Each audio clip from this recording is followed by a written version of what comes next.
1900s, railroad accidents were very common.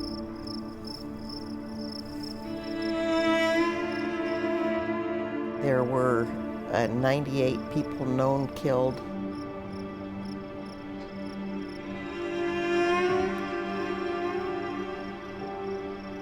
There were 14 more that are presumed dead.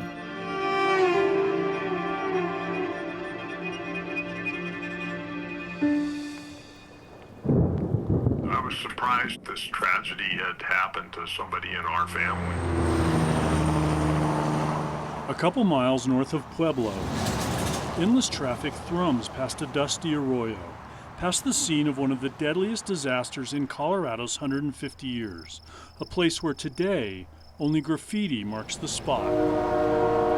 The story begins at Denver's Union Station in the late afternoon of August 7, 1904. The Denver and Rio Grande Western's Train 11, the Kansas City-St. Louis Express, chugged out at 5 o'clock, a few hundred people on board. It headed south, through stations in Littleton and Castle Rock, in Monument and Colorado Springs. As night fell, Pueblo's stately depot and the next leg of a journey to St. Louis and the World's Fair lay 8 miles ahead. At a place called Eden, Train 11 approached a bridge over an arroyo. Drizzle fell, but engineer Henry Hinman had no idea it was pouring rain in the hills to the west, no idea a torrent was rushing down the gulch.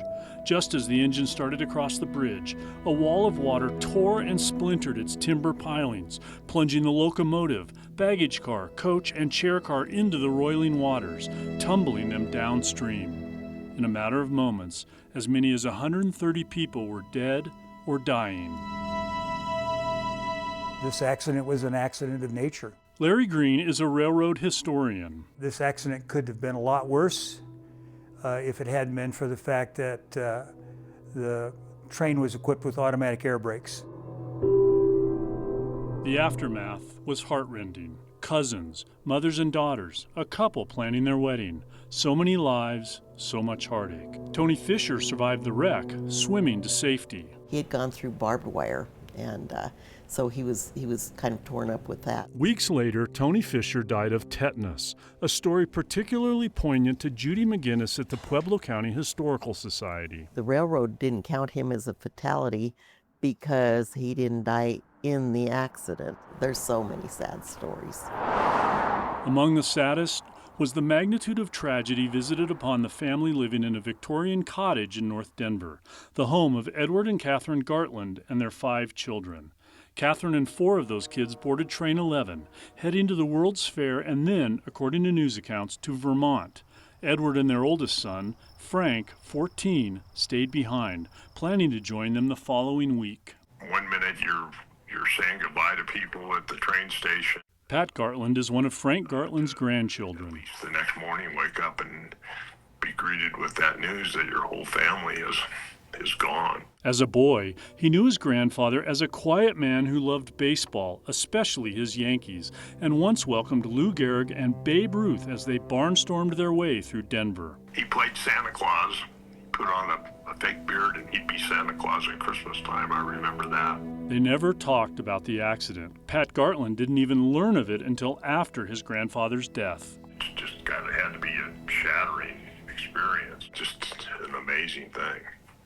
That many members of your family gone in a flash. The Gartland family's loss is memorialized in Wheat Ridge's Mount Olivet Catholic Cemetery, with markers for Kate Gartland, Edward Jr., 12, Walter, 10, Lillian, 6, and Ralph, 2. It's remembered in the archives of the Pueblo Historical Society and by volunteers like Judy McGinnis and Larry Green. And we wanted to make sure that we recognized the people that were unidentified and buried here.